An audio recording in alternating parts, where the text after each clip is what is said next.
Hi hello வணக்கம். நான் jasmine. ஒரு புத்தம் புதிய தொடர்கதையில் உங்களை சந்திக்கிறேன்.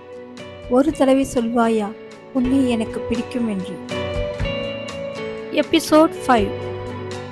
வீட்டின் முன்புறம் இருந்த பூப்பந்தலில் பூ பறித்துக் கொண்டிருந்தாள் மீரா.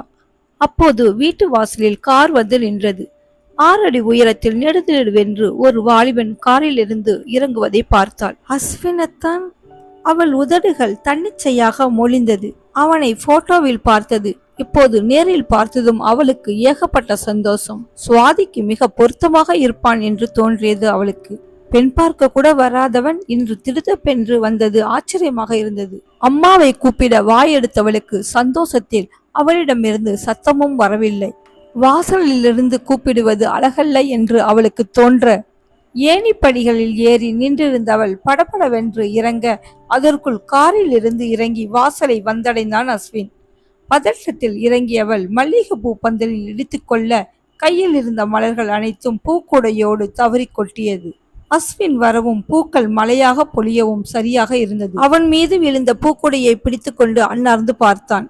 மல்லிகை கொடிகளுக்கு இடையில் அவள் முகம் தெளிவாக தெரியவில்லை என்றாலும் அவளது மிரண்ட விழிகளை உற்று நோக்கினான். அப்போது அவள் கண்கள் படப்படவென அடித்துக் கொள்ள அவனை பார்த்து பயத்தில் உறைந்தாள் மீரா. சரசரவென்று கீழிறங்கும் போது தடுமாற அவளை பிடிக்க முயன்றான் அஸ்வின். அப்போது அவளது வாழைத்தண்டு கால்கள் அவனது தோளில் பட்டுவிட பயந்து விட்டாள் பெண்ணவள். அதற்குள் தன்னை திடப்படுத்தி கொண்டு நிதானமாக இறங்கினாள். இந்திய பெண்களுக்கு உண்டான நிறம் அழகே உருவாய் நின்றிருந்தாள்.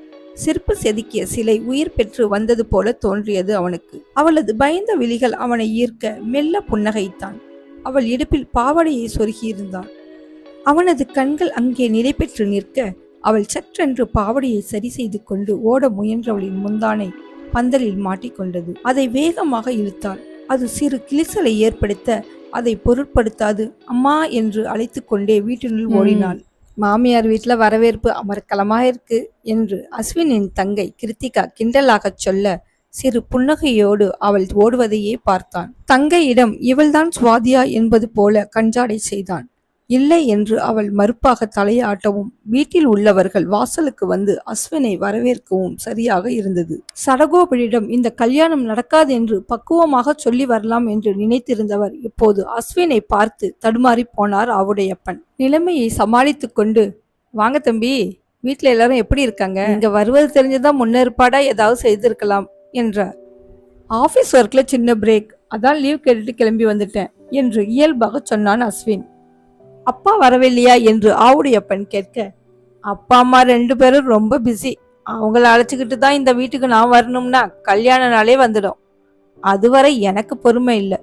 அதனால் கார்த்திகாவை அழைத்து கொண்டு வந்ததாக சிரித்து கொண்டே சொன்னான் அஸ்வின். அவன் எந்த ஆடம்பரமும் இல்லாமல் தன்மையாக பேசியது ஆவுடையப்பனின் மனதுக்கு நிறைவாக இருந்தது. மருமகனாக இவரை பெரும் கொடுப்பினை தனக்கில்லை என்று பெருமூச்சு விட்டார். மீனாட்சிக்கும் அஸ்வினின் கலகல பேச்சு மிகவும் பிடித்துவிட்டது.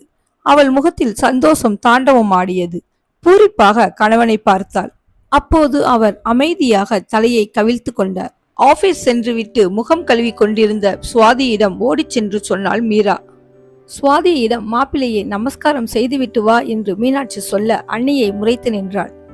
அப்போது அங்கிருந்த மீரா, எ லூஸ் அக்கா, இவரை போய் வேணாங்கிற, அத்தானவே பார், ஹாண்ட்ஸம் மேன் என்று கிசுகிசுப்பாக சொன்னாள். மீரா இப்படி சொல்ல சுவாதிக்கு பற்றி கொண்டு வந்தது.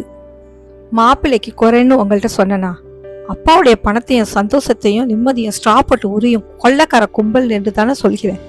இவர்களுக்கு ஏன் புரிய மாட்டேங்குது என்று மனதுக்குள் சொல்லிக் கொண்டாள். மகள் பிடிவாதமாக அங்கே நிற்க, சொல்றேன்ல ஓ என்று கடிந்து சொல்ல வேறு வழியின்றி அஸ்வின் முன் நின்றாள் சுவாதி. அவள் எந்த ஒப்பனையும் இல்லாமல் சந்தன கலர் பட்டு சுடிதாரில் நின்றிருந்தாள்.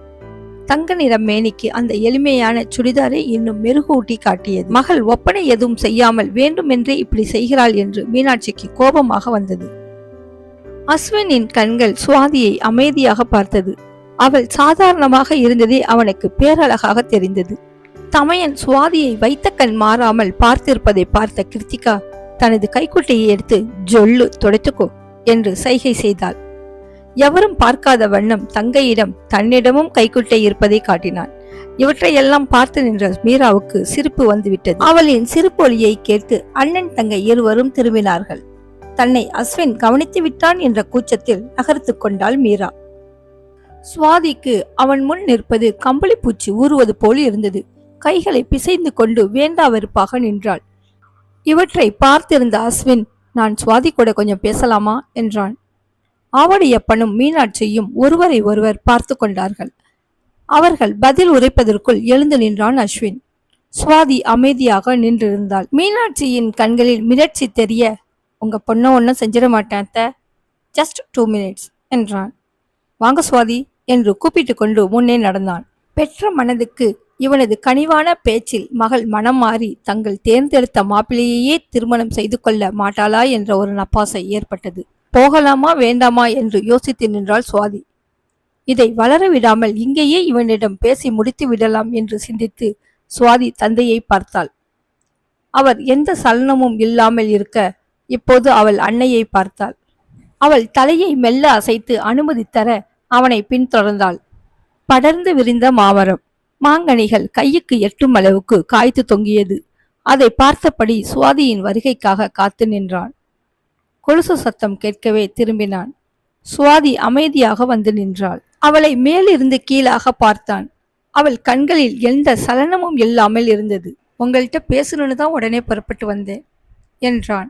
அவனை இடைமறைத்து, சாரி, உங்களுக்கு அப்ஜெக்ஷன் இல்லைன்னா நான் உங்கள்கிட்ட ஒன்று சொல்லணும் என்று அவள் சொல்ல அஸ்வின் குறும்பாக பார்த்தான். சுவாதிக்கு இந்த திருமணத்துல இஷ்டம் இல்லையோ என்றான் ஐயத்தோடு. ஆச்சரியம் நிறைந்த விழிகளால் பார்த்தவள் காரணம் சொல்ல எத்தனித்தாள். சாரி, எதுவும் சொல்ல வேண்டாம். என்னோட சின்ன டவுட் கிளியர் பண்ணிக்க வந்தேன். மை டவுட் கிளியர்டு என்று அவன் மென்மையாக சொல்லிவிட்டு கம்பீரமாக செல்ல அவனையே பார்த்தாள். அவர்கள் மீண்டும் ஹாலுக்கு வரும்போது தம்பதிகள் இருவரும் பதற்றத்துடன் பார்த்தார்கள். அவன் இயல்பாக வந்து அமர்ந்ததில் சிறு சந்தோஷம் பிறந்தது. சின்ன பெண் தடுமாறிவிட்டாள். மணமகனை நேரில் பார்த்த பின் மனம் மாறி சம்மதித்து விட்டாள் என்றே இருவரும் நினைத்தார்கள். மீனாட்சி பிரச்சனைக்கு முற்றுப்புள்ளி வந்துவிட்டது என்றே நினைத்தாள். அவன் வந்து அமரும்போது தங்கை கிருத்திகா அங்கு இல்லை. அவனது பார்வையை உணர்ந்த மீனாட்சி மீராவுடன் தோட்டத்திற்கு சென்றிருப்பதாக சொன்னாள். சிறிது நேரத்தில் கிருத்திகா மல்லிகை மலர்களை பறித்து கொண்டு மீராவுடன் சிரித்தபடி உள்ளே வந்தாள். வந்த சில மணி நேரங்களில் மீராவும் கிருத்திகாவும் நெருங்கி பழகிவிட்டார்கள். 5 நிமிடத்தில் பூக்களை தொடுத்து கிருத்திகா வாசம் தந்தாள் மீரா. அப்போது அஸ்வினை கண்ட அவளின் கண்கள் மிரட்சியில் படபடத்தது. அக்காளின் வருங்கால கணவன் வீட்டிற்கு வந்த முதல் நாளே இப்படி ஆகிவிட்டது. நான் அவமதித்து விட்டேன் என்று நினைத்திருப்பானோ என்று உள்ளுக்குள் பயத்துடன் இருந்தாள். அவன் பார்வை அவள் மீது படும்போதெல்லாம் சிறு கிளி தோன்றியது. ஏற்கனவே அக்கா ஒரு பக்கம் இந்த கல்யாணத்தை தடுத்து நிறுத்த முயற்சி செய்றா. போதாத குறைக்கு நான் வேற. அவன் பார்வையில் இருந்து கொஞ்சம் தள்ளியே நின்றிருந்தாள். மீனாட்சி வந்தவர்களுக்கு டீ பலகாரத்தை சுவாதியின் வசம் கொடுத்து பரிமாற அனுப்பினாள். சுவாதி அதை எடுத்துச் செல்ல மறுக்கவும் வேதாளம் மறுபடியும் முருங்கமரம் ஏறிவிட்டதா என்று அவளுக்கு தோன்றியது. இந்த கல்யாணம் நடக்குதோ இல்லையோ, வீட்டிற்கு வந்தவங்களை உபசரித்து அனுப்புவது நம்மளோட பண்பாடு. எடுத்துட்டு போய் கொடு என்று மகளுக்கு ஆணையிட்டாள். அவள் அசைந்து கொடுப்பதாக இல்லை. சுவாதியிடம் கடுகடுத்து கொண்டே தூரிகாவை அழைத்து தேநீர் தட்டை கொடுத்து அனுப்பினாள். ஆவுடையப்பன் அஸ்வின் டீ அருந்தும் வரை அமைதியாக இருந்துவிட்டு தொண்டையை செருமினார். தம்பி, நீங்க தப்பா நினைக்கலன்னா என்று தயக்கத்துடன் ஆரம்பித்தார். தப்பா நினைக்க என்ன இருக்கு, எதுவானாலும் சொல்லுங்க என்றான். உங்க அப்பாவிடம் நானே சொல்ல வரலான்னு நினைச்சிருந்தேன் என்று பீடிகை போட்டார். அஸ்வினும் ஆர்வமாக அவரை பார்த்தான். தம்பி, நீங்க இந்த காலத்து பிள்ளை, கொஞ்சம் சொன்னா புரிஞ்சுக்குவீங்க என்று தயக்கத்துடன் ஆரம்பித்தார். அவர் எதை சொல்ல இத்தனை பீடிகை போடுகிறார் என்று அவனுக்கு ஓரளவுக்கு புரிந்துவிடவே இருக்கையின் முன்பகுதியில் அமர்ந்தான். மாமா, அதுக்கு முன்னாடி நான் உங்கள்கிட்ட ஒன்று சொல்லணும். உங்க தர்ம சங்கடமான நிலைமை எனக்கு புரியுது. இந்த திருமணத்துல சுவாதிக்கு இஷ்டம் இல்லை, அதானே? எனக்கும் அப்படிதான் தோணுச்சு. எதையும் நேர்ல தெரிஞ்சுக்கணும்னு தான் நான் இங்க வந்தேன் என்றான். அஸ்வினை பார்க்கவே அவருக்கு ஒரு மாதிரியாக இருந்தது. இவ்வளவு ஏற்பாடும் செஞ்சாச்சு, இந்த நேரத்துல இந்த கல்யாணம் நடக்காது என்று சொன்னா உங்க அப்பா எப்படி எடுத்துக்குவார்னு தான் எனக்கு தெரியல. வார்த்தைகளை மென்று விழுங்கினார். யாரையும் கட்டாயப்படுத்தி ஒரு பந்தத்துல இணைய வைக்க கூடாது மாமா என்றான். விஷயத்த சொன்னா அப்பாவுக்கு புரியும். அம்மா தான் ரொம்ப எதிர்பார்ப்போடு இருந்தாங்க. அவங்கள நான் சமாளிச்சுக்கிறேன் என்றான். அவன் மாமா என்று வார்த்தைக்கு வார்த்தை உரிமையாக அழைத்தது அவர்களுக்கு பிடித்திருந்தது. எவ்வளவு பெரிய விஷயத்தை எவ்வளவு பக்குவமாக கையாளுகிறான். அவனை வியர்ந்து பார்த்தார்கள். இப்படி ஒரு பொறுப்பான பையனை இழக்கிறோம் என்று கணவன் மனைவி இருவருக்கும் ஆதகமாக இருந்தது. மீனாட்சிக்கு சுவாதி மீது கோபமாக வந்தது. முட்டாள் பெண், எத்தனை அருமையான மாப்பிள்ளையை தவற விடுறா. இனி இப்படி ஒரு பையன் கிடைப்பானா? மனதில் நினைத்து பெருமூச்சு விட்டாள். அஸ்வின் சென்ற பிறகும் அந்த வீட்டில் ஒரு விதமான அமைதி நிலவியது. யாரும் எதையும் வெளியில் பேசவில்லை. ஆனால் எல்லோர் மனதிலும் ஏதோ ஒன்று ஓடிக்கொண்டிருந்தது. மீரா மட்டும் வாசலுக்கு வெளியே பார்த்தபடி நின்றிருந்தாள். ஏண்டி, காரே போயிடுச்சு, என்ன என்ன பார்க்குற என்று தூரிகா கேட்க, ஒன்றுமில்லை என்று சொல்லிவிட்டு உடனே உள்ளே சென்றாள். ஆனால் அவளது இதயம் இன்னும் படபடத்து கொண்டே இருந்தது. அதே நேரம் காரை ஓட்டிக்கொண்டிருந்த அஸ்வினின் முகத்தில் புன்சிரிப்பு தவழ்ந்தது. அவனது உள்ளத்தில் எந்த ஓரத்திலும் கல்யாணம் நின்றுவிட்டது என்ற சிறு துயரமும் இல்லை. பெற்றோர்களிடம் எதுவும் தெரிவிக்காமல் இந்த திருமணத்தை நிறுத்துவதற்கு ஒப்புக்கொண்டு வந்துவிட்டானே என்று சிறு உதறல் கிருத்திகாவின் நெஞ்சத்தில் இருந்தது. அண்ணா என்று கிருத்திகா நீட்டி அழைத்தாள்.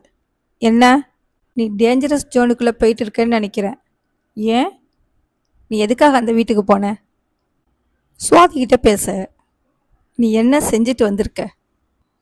என்ன செஞ்ச? அந்த மீராவை பார்த்தப்பயே உன் ஃபேஸ் ரியாக்ஷனை நான் பார்த்தேன். அவன் சிரித்தான். அவர் ரொம்ப எக்ஸ்பிரசிவ். யாரு? மீரா. அடப்பாவே, அப்சர்வேஷன் ஆரம்பிச்சிட்டியா? ஏ, ஓவரா பண்ணாத என்று சொல்லிக்கொண்டே ஜன்னல் புறத்திலிருந்து வந்த காற்றை மென்மையாக அனுபவித்தான். கிருத்திகா அவனையே பார்த்து அமர்ந்திருந்தாள். என்ன பார்க்குற? சுவாதி உன்னை ரிஜெக்ட் பண்ணிட்டாங்கன்னு ஃபீலிங்கா இல்லையா? காற்று பிடுங்கின பலூன் மாதிரி இருப்பேன்னு பார்த்தா இவ்வளவு கூலா இருக்க. அவர்கிட்ட பெரிய பெரிய டைலாக் எல்லாம் பேசுற. சில நொடிகள் அங்கே அமைதி நிலவியது. யாரையும் ஃபோர்ஸ் பண்ணி லவ் வாங்க முடியாது கீர்த்தி என்றான் அமைதியாக. அவள் அண்ணனை ஆச்சரியமாக பார்த்தாள். ஆனா ஆனா என்ன? நீ காமா இருக்கிறது தான் எனக்கு சந்தேகமா இருக்கு. அவன் ஜன்னல் வழியே வெளியே பார்த்தான்.